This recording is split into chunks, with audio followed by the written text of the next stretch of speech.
The German Panther moved slowly through the frozen road near the Belgian village of Sales on the morning of December 24, 1944. Snow cracked beneath its steel tracks. The commander stood half outside the turret, scanning the white hills through binoculars, while cold wind pushed against his face hard enough to make his eyes water. Around him, burned American trucks still smoked beside the road. The Germans believed the breakthrough was working. For days they had pushed west through the Ardennes, smashing tired American lines and forcing entire units backward. Confidence was growing again inside the German army. If you want more content like this, subscribe now and comment below. Officers were even whispering that this offensive could change the war. Then, the impossible happened. Without warning, the lead Panther exploded, not from a mine, not from artillery. A single armor-piercing round punched through the front hull from so far away that nobody even heard the gunshot at first. The shell ripped through steel, ammunition, and men in less than a second. Flames burst from the turret hatches as the tank rolled sideways into a ditch. The German column froze instantly. Tank commanders turned their optics toward the distant hills, searching for muzzle flash. They saw nothing. No movement, no smoke, no American tanks. Another shot slammed into a second vehicle moments later. This time the shell hit the turret ring perfectly. The Panther stopped dead in the road, its gun hanging uselessly toward the frozen ground. Crewmen climbed out screaming while machine gun fire suddenly swept across the snow from hidden American positions. German officers stared toward the horizon in disbelief. The range was impossible. American guns were not supposed to hit accurately from that far away, especially not in these weather conditions. But somewhere beyond the hills, hidden under camouflage and snow-covered branches, an American 90mm gun crew calmly loaded another round. And the Germans still had no idea what was killing them. The Ardennes offensive had begun 5 days earlier on December 16, 1944. Adolf Hitler called it Germany's last great gamble in the West. Nearly 200,000 German soldiers, supported by tanks and assault guns, smashed into American positions across Belgium and Luxembourg during one of the coldest winters Europe had seen in decades. Dense fog and heavy snow grounded Allied aircraft. Roads became frozen rivers of mud and ice. Entire American units disappeared inside forests so thick that sometimes soldiers could hear enemy tanks before seeing them. German commanders believed speed would decide everything. Their armored spearheads had one mission: break through the Ardennes, cross the Meuse River, and capture the port city of Antwerp. If they succeeded, they could split British and American forces apart and possibly force the Western Allies into negotiations. At first, the offensive shocked the Americans badly. Several inexperienced U.S. divisions collapsed under the pressure. German tanks pushed deep into Allied territory. Fuel dumps burned across the forests. Military police struggled to control the retreating traffic, choking icy roads. Rumors spread everywhere. Some soldiers believed the Germans had returned with overwhelming strength. Others feared another disaster like 1940. But hidden beneath the confusion, American resistance was hardening faster than the Germans expected. One of the most dangerous surprises waiting for the advancing German armor was the American M36 Jackson tank destroyer. To German crews, it looked unfamiliar at first glance. Its turret shape was different from the Sherman tanks they had fought before. More importantly, it carried something terrifying: the American 90mm gun. The weapon had originally been designed for anti-aircraft use before American engineers realized its massive power could destroy heavy armor at extreme distances. Mounted onto the M36 tank destroyer, the gun gave American crews a range advantage that many German commanders underestimated during the Ardennes fighting. Inside one American position near Dinant, Staff Sergeant Harold Miller pulled his gloves tighter while staring through frozen optics on Christmas Eve morning. His M36 sat hidden behind broken trees, overlooking a valley road German armor would likely use before sunrise. Snow covered the vehicle so heavily that from a distance it barely looked like a tank destroyer at all. The men inside had barely slept in 2 days. Loader James Torres rubbed life back into his numb fingers while checking the armor-piercing rounds stacked beside him. Every shell weighed over 40 pounds. In freezing weather, loading became exhausting work. The steel itself felt like ice against bare skin.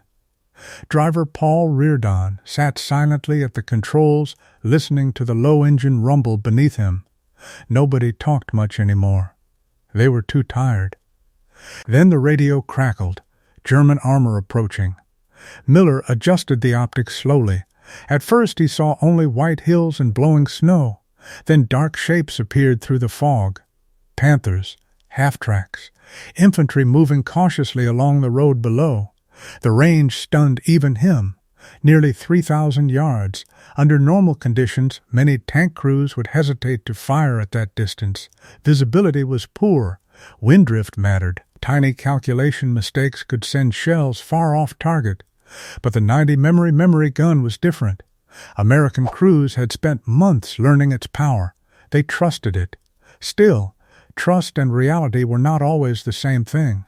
Miller took a slow breath. The Germans continued forward, completely unaware. Far below, Oberleutnant Karl Brenner rode inside the lead Panther feeling almost relaxed for the first time in days.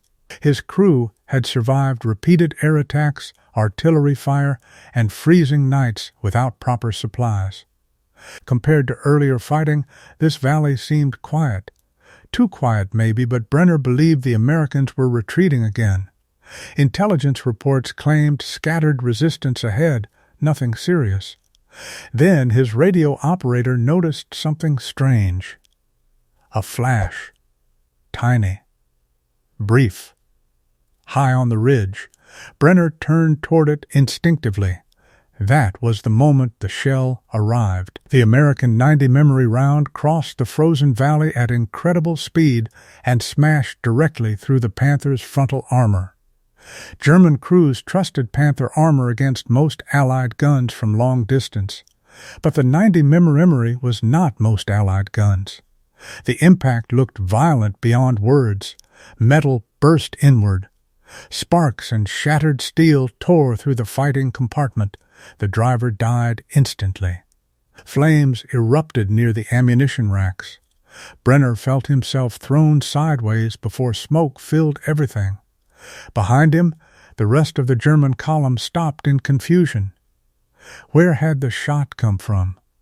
Another American shell roared across the valley seconds later. This one struck a half-track carrying infantry support troops. Men and equipment exploded across the snow while surviving soldiers jumped into ditches searching desperately for cover. German machine guns opened fire wildly toward the hills, even though nobody could clearly identify the American position. Inside the hidden M36, Loader Torres rammed another round into the breach while the entire vehicle shook from recoil. Gunner William Cooper adjusted elevation carefully. His breath fogged inside the turret. "Second Panther," Miller ordered calmly. The next shot missed narrowly, smashing into frozen earth behind the German tanks. But the psychological effect was already devastating.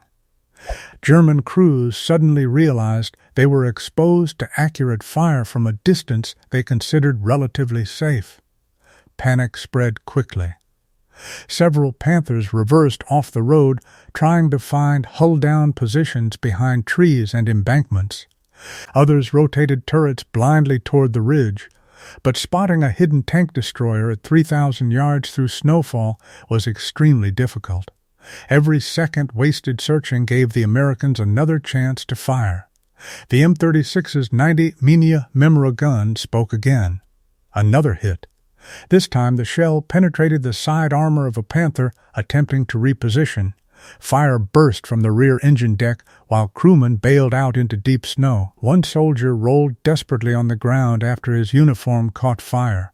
Miller watched through optics without emotion. He had seen too much fighting already to celebrate kills.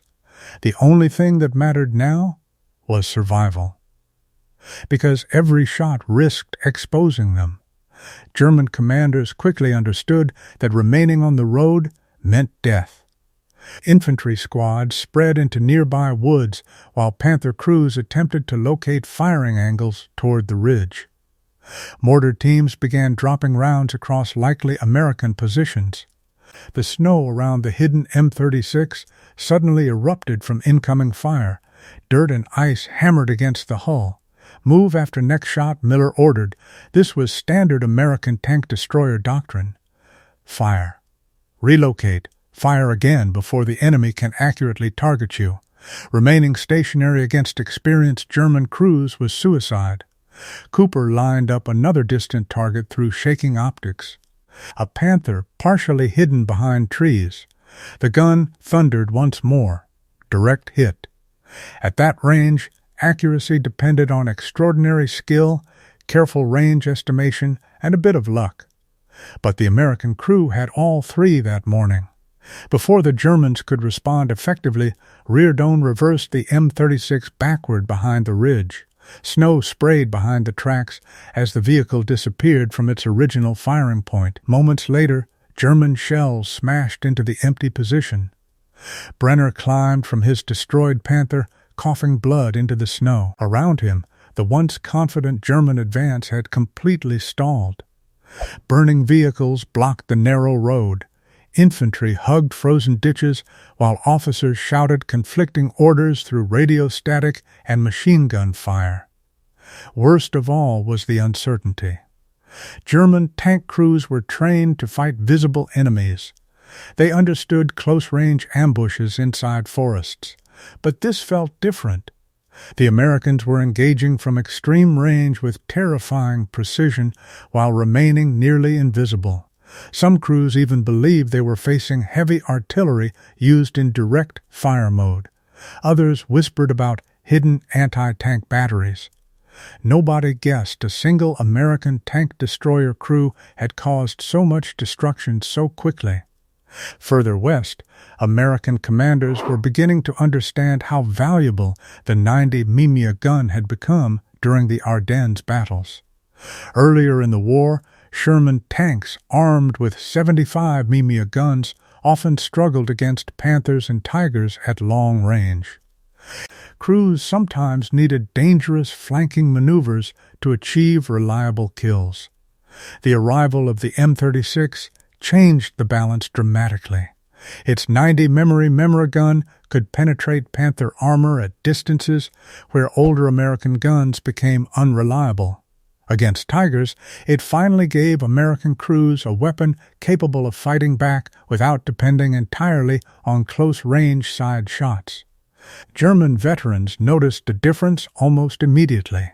Interrogations after battles revealed increasing German concern about the new American gun.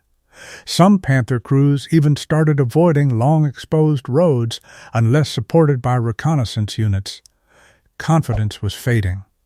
Back near Chess, the hidden American crew relocated to a second firing position overlooking the valley from another angle. Snow continued falling lightly across the battlefield. Visibility changed minute by minute. Torres wiped grease from his hands while checking remaining ammunition. Not much left. The battle below was turning chaotic now. German infantry attempted to move through the woods toward the American ridge while surviving Panthers covered them carefully. Several German shells exploded dangerously close to the M36's new position. One direct hit could kill everyone instantly. Miller knew it. He also knew the Germans were adapting fast. Through optics, he spotted a Panther moving cautiously between trees nearly 2,500 yards away. Smarter now. slower. The commander used terrain expertly while searching for American muzzle flashes. For a moment, both sides simply hunted each other across the frozen battlefield, hunter versus hunter. Then, the German tank stopped. Tiny movement near the turret. Optics reflecting sunlight. Cooper fired instantly. The 90 memory shell crossed the valley and struck the Panther near the mantlet. The impact ripped the gun sideways, while smoke poured from damaged optics and internal equipment. The tank remained motionless. Another kill. Inside the M36, nobody cheered. Torres simply loaded again, because now German artillery had finally identified their approximate position. The first heavy shells landed 50 yards short. The second volley came closer. Trees exploded apart above the tank destroyer, while frozen dirt rained down onto the hull. Reardon cursed as shrapnel clanged against armor plating. Move now. The M36 lurched backward once again, just as artillery rounds smashed into the ridge behind them. Visibility disappeared inside smoke, snow, and flying debris. German commanders pushed infantry forward aggressively under artillery cover, hoping to overrun the American gun position before more long-range shots destroyed additional vehicles. But American infantry support was already waiting. Machine guns hidden along tree lines suddenly opened fire across the advancing Germans.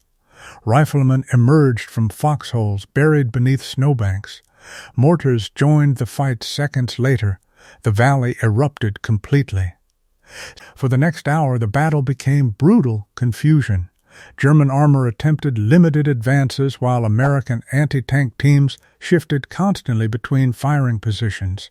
Snow-covered forests amplified every explosion strangely, creating echoes that made enemy locations difficult to identify. Yet through all the chaos, the hidden 90 memory gun remained the greatest threat. German officers became obsessed with destroying it. At one point, 2 Panthers coordinated carefully and moved onto elevated ground together, hoping overlapping optics would finally reveal the American position. Brenner, now operating from another command vehicle after surviving his destroyed tank, watched the maneuver anxiously through binoculars. Then he saw it. A flash high on the ridge. There. But even as German guns rotated toward the position, the American shell already struck first. One Panther exploded instantly. The second reversed desperately while firing blind toward the ridge. Trees shattered around the hidden American tank destroyer. A shell passed so close overhead that Miller physically felt the pressure wave inside his chest. For several seconds, nobody inside the M36 spoke. Death had nearly arrived. Still, the crew kept fighting. By afternoon, the German attack near Sayes had lost momentum completely. Fuel shortages, growing American resistance, and constant long-range anti-tank fire slowed the offensive across multiple sectors. German commanders began realizing the Ardennes gamble was collapsing. The hidden American 90 mm guns were not the only reason, but they were absolutely part of it. Every destroyed Panther mattered now, because Germany could barely replace them anymore. Veteran crews lost during the offensive were almost impossible to replace. Fuel shortages trapped valuable armor behind stalled traffic. Meanwhile, American production continued flooding Europe with fresh equipment and ammunition. The war was turning against Germany permanently. As darkness approached over the frozen battlefield, Miller's crew received new orders by radio. Withdraw before nightfall. Reluctantly, the M36 crew prepared to leave the ridge they had defended all day. Around them lay destroyed German vehicles still burning against the snow. Smoke drifted upward into the evening sky, while scattered rifle fire echoed faintly through distant woods. Torres climbed briefly outside the turret and looked across the valley.